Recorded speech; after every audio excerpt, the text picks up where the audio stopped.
ಕರ್ನಾಟಕ ವಿಧಾನಸಭೆ ಅಧಿವೇಶನ ಬಂತಂದ್ರೆ ಸಾಕು ಅಲ್ಲಿ ಯಾವಾಗ್ಲೂ ಗಮನ ಸೆಳೆಯೋದು ಯುವ ಶಾಸಕರೇ. ಅದರಲ್ಲೂ ಯಾದಗಿರಿ ಜಿಲ್ಲೆ ಗುರಮಿಠಕಲ್ ಕ್ಷೇತ್ರದ ಜೆಡಿಎಸ್ ಶಾಸಕ ಶರಣಗೌಡ ಕಂದಕೂರ್ ಯಾವಾಗ್ಲೂ ತಮ್ಮ ಜನರ ಪರವಾಗಿ ಗಟ್ಟಿ ಧ್ವನಿಯಲ್ಲಿ ಮಾತಾಡ್ತಾರೆ.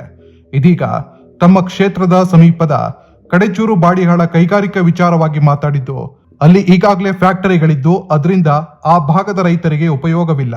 ಈ ಮಧ್ಯೆ ಅಲ್ಲಿ 2ನೇ ಫೇಸ್ನಲ್ಲಿ ಫ್ಯಾಕ್ಟರಿ ಓಪನ್ಗೆ ರೈತರು ವಿರೋಧ ಮಾಡಿದ್ರು.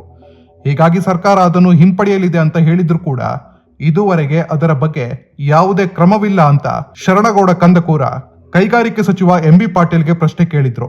ಆದ್ರೆ ಅಲ್ಲಿ ಸಚಿವರೇ ಇರಲಿಲ್ಲ. ಕೊನೆಗೆ ಸಚಿವ ಭೈರತಿ ಸುರೇಶ್ ಉತ್ತರ ಕೊಟ್ರು.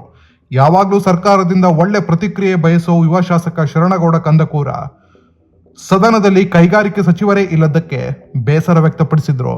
ಅಧ್ಯಕ್ಷರೇ, 774 ಪ್ರಶ್ನೆ ಕೈಗಾರಿಕಾ ಸಚಿವರಿಗೆ ಕೇಳಲು ಬಯಸಿತು. ಅವ್ರ ಪರವಾಗಿ ಉತ್ತರವನ್ನು ಒದಗಿಸಲಾಗಿದೆ ಸಭಾಧ್ಯಕ್ಷ.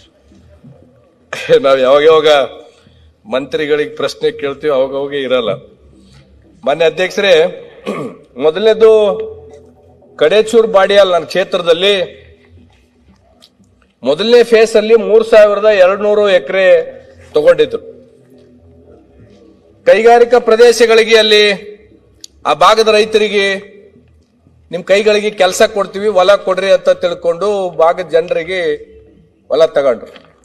ಅಲ್ಲಿ ಕೇವಲ ಕೆಮಿಕಲ್ ಫ್ಯಾಕ್ಟರಿಗಳನ್ನ ನಮಗ ಕೊಟ್ಬಿಟ್ರು. ಅದರಲ್ಲಿ ಇನ್ನೂ ಅನೇಕ ಸುಮಾರು ಒಂದು 800ಕ್ಕೂ 900ಕ್ಕೂ ಹೆಚ್ಚು ಎಕರೆ ಇನ್ನು ಉಳಿದಿರ್ತಕ್ಕಂಥದ್ದು ಇದೆ. ಅದು ಬಿಟ್ಟುನು 2ನೇ ಫೇಸಿಗೆ ಮತ್ತೆ 3200 ಎಕರೆನ ಅಕ್ವೈರ್ ಮಾಡ್ಕೋಬೇಕಂತ ಸರ್ಕಾರ ಒಂದು ಗೆಜೆಟ್ ಹೊರಡಿಸಿತ್ತು. ಅದಾದ್ಮೇಲೆ ಅಲ್ಲಿ ಇರ್ತಕ್ಕ ನಮ್ಮ ತಂದೆಯವರು ಕಳಸಲ ಶಾಸಕರು ಇರುವಾಗ, ಹಿಂದೆ ಬಿಜೆಪಿ ಸರ್ಕಾರ ಇರುವಾಗ ಮಂತ್ರಿಗಳಿಗೆ ಮನವಿ ಮಾಡ್ತಾರೆ, ಇಲ್ಲ ಇಲ್ಲಿ ರೈತರದೆಲ್ಲ ಬಹಳ ಅಪೋಸ್ ಮಾಡ್ತಾ ಇದ್ದಾರೆ, ಬೇಡ ಅಂತ ತಿಳ್ಕೊಂಡು ಹೇಳ್ತಾರೆ. ಆಮೇಲೆ ಸರ್ಕಾರ ಬಂದ ಮೇಲೆ ಇವರು ಒಂದು ಕಮಿಟಿನ ಮಾಡಿ ಕಳಿಸ್ತಾರೆ. ಅಲ್ಲಿ ಇರ್ತಕ್ಕಂಥ ರೈತರ ಅಭಿಪ್ರಾಯನ ಕೇಳ್ತಾರೆ ಭೂ ಸ್ವಾಧೀನ ಅಧಿಕಾರಿಗಳು ಹೋಗಿ. ಅವರು ಅಲ್ಲಿ ಹೇಳ್ತಾರೆ 90%ಗೂ ಹೆಚ್ಚು ಜನ ನಮ್ಗೆ ಯಾವುದೇ ತರದ್ದು ಬೇಡ, ಹಿಂದೆ ನೀವು ಕೊಟ್ಟಿರ್ತಕ್ಕಂಥ ಫ್ಯಾಕ್ಟರಿಗಳನ್ನ ನಮ್ಗೆ ಯಾವ ತರದ್ದು ಎಂತವ್ರು ಅನುಕೂಲ ಆಗಿಲ್ಲ, ನಾವ್ 2ನೇ ಫೇಸಿಗೆ ಕೊಡಂಗಿಲ್ಲ ಅಂತ ತಿಳ್ಕೊಂಡು ನಮ್ಮ ಭಾಗದ ಜನ ಅಲ್ಲಿ ಹೇಳ್ತಾರೆ. ಅದು ಹೇಳಿದಾದ್ಮೇಲೆ ಇವ್ರು ಬೋರ್ಡ್ ಅಲ್ಲಿ ನಾವು ಕೈ ಬಿಡ್ತೀವಿ ಅಂತ ತಿಳ್ಕೊಂಡು ಹೇಳಿದ್ದಾರೆ. ಅಧ್ಯಕ್ಷರೇ, ಕೈ ಬಿಡ್ತೀವಿ ಅಂತ ತಿಳ್ಕೊಂಡು ಹೇಳಿದ್ಮೇಲೆ ಅಧ್ಯಕ್ಷರೇ, ಇವತ್ತಿಗೂ ಅದು ಕೈ ಬಿಟ್ಟಿಲ್ಲ. ಕೈ ಬಿಡ್ತಕ್ಕಂಥದ್ದು ಆದೇಶ ಸರ್ಕಾರದಿಂದ ಆಗ್ಬೇಕು. ಸರ್ಕಾರದಿಂದ ಇನ್ನೂ ಆದೇಶ ಆಗಿಲ್ಲ.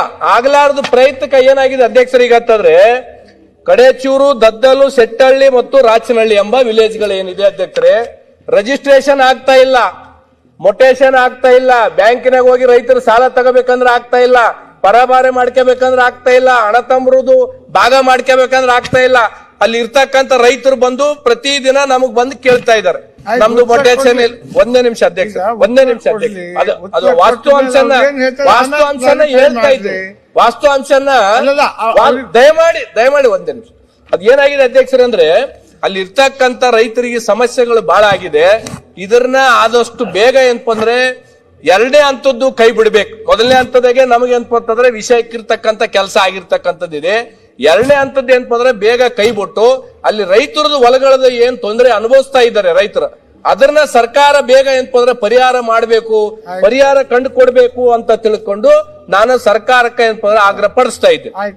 ಮಂತ್ರಿಗಳೇ, ಮೊನ್ನೆ ಸಭಾಧ್ಯಕ್ಷ KDB ಇಂದ ಅವರು ತಾನು ಕಾನ್ಸ್ಟಿಟ್ಯೂನ್ಸಿಯಲ್ಲಿ ಕಡೇಚೂರು, ದದ್ದಲ್, ಶಿಟ್ಟಿಹಳ್ಳಿ, ರಾಚಹಳ್ಳಿ ಇದರಲ್ಲಿ 2021ರಲ್ಲಿ ಪ್ರಾಥಮಿಕ ಅಧಿಸೂಚನೆ ಮಾಡಿದ್ರಿ ಸಭಾಧ್ಯಕ್ಷ. ಇದರಲ್ಲಿ ಸುಮಾರು 3269 ಎಕರೆ ನಾವು ಅಕ್ವಿಸಿಷನ್ ಮಾಡಿದ್ರಿ ಸಭಾಧ್ಯಕ್ಷರೇ.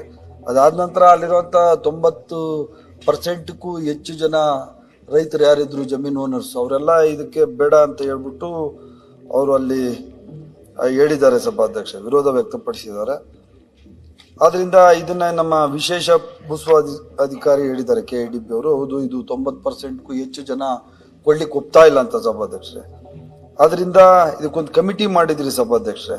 ಈ ಭೂಸ್ವಾಧೀನ ಪ್ರಕ್ರಿಯೆಯಿಂದ ಕಲಂ 4ರ ಪ್ರಕಾರ ಪ್ರಸ್ತಾವನೆಯನ್ನು ನಾವು ಈಗ ಸರ್ಕಾರಕ್ಕೆ ಸಲ್ಲಿಸಿದ್ವಿ ಸಭಾಧ್ಯಕ್ಷರೇ.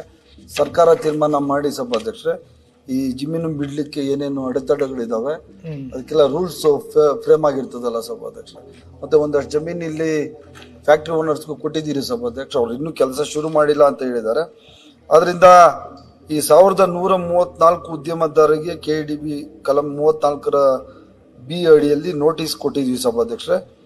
ಅದರಿಂದ ಈ ಕಲಂಗಳೆಲ್ಲ ಇದ್ ಮಾಡಿ ಸಭಾಧ್ಯಕ್ಷರೇ, ಇದನ್ನ ಏನ್ ಶಾಸಕರು ಕೇಳಿದ್ದಾರೆ ಬಿಡುವಂತ ಪ್ರಯತ್ನವನ್ನ ಸರ್ಕಾರ ವರದಿ ಬಂದ ತಕ್ಷಣ ಮಾಡ್ತೀವಿ ಸರ್. ಆಯ್ತು. ಇನ್ನ ಒಂದು ಮನವಿ ಅದೆಲ್ಲ ಸರ್, ಹೇಳೇ ಬಿಟ್ರಲ್ಲ. ಇಲ್ಲ ಒಂದು ಮನವಿ, ಇದಕ್ ಬಿಟ್ಟು ಸರ್, ಮೊನ್ನೆ ಮಂತ್ರಿಗಳಿಗೆ ಮೊನ್ನೆ ನಗರಾಭಿವೃದ್ಧಿ ಸಚಿವರು ಮತ್ತೊಮ್ಮೆ ಮನವಿ ಮಾಡೋದು, ಸ್ವಲ್ಪ ಸಚಿವರಿಗೆ ಒಂದು ಗಮನಕ್ಕೆ ತರಬೇಕು. ನಮ್ಮಲ್ಲಿ ಇಂಡಸ್ಟ್ರಿಯಲ್ ಫ್ಯಾಕ್ಟರಿ ಬಂದು ಕೆಮಿಕಲ್ ಫ್ಯಾಕ್ಟರಿಗಳು ಬಂದಿದೆ ಮತ್ತು ಆರೋಗ್ಯ ಇಲಾಖೆಯಿಂದ ಇಲ್ಲೊಂದು ವರದಿ ಬಂದಿದೆ, ಅಲ್ಲಿ ಒಂದು ಹಾಸ್ಪಿಟಲ್ ಮಾಡ್ಬೇಕಂತ ತಿಳ್ಕೊಂಡು ಅದೇ, ಮಾಡೋದೇ ಅದು ಒಂದು ಇಲ್ಲ ಸ್ವಲ್ಪ ಅಂದ್ಮೇಲೆ ಮಂತ್ರಿಗಳಿಗೆ ಮಾಡೋದೇನಕ್ಕೆ? ಮೊನ್ನೆ ಭೈರತಿ ಸುರೇಶ್ ಅವರು ತಿಳಿಸ್ಬೇಕಂತ ಒಂದು ಮನವಿ ಮಾಡ್ತೀನಿ.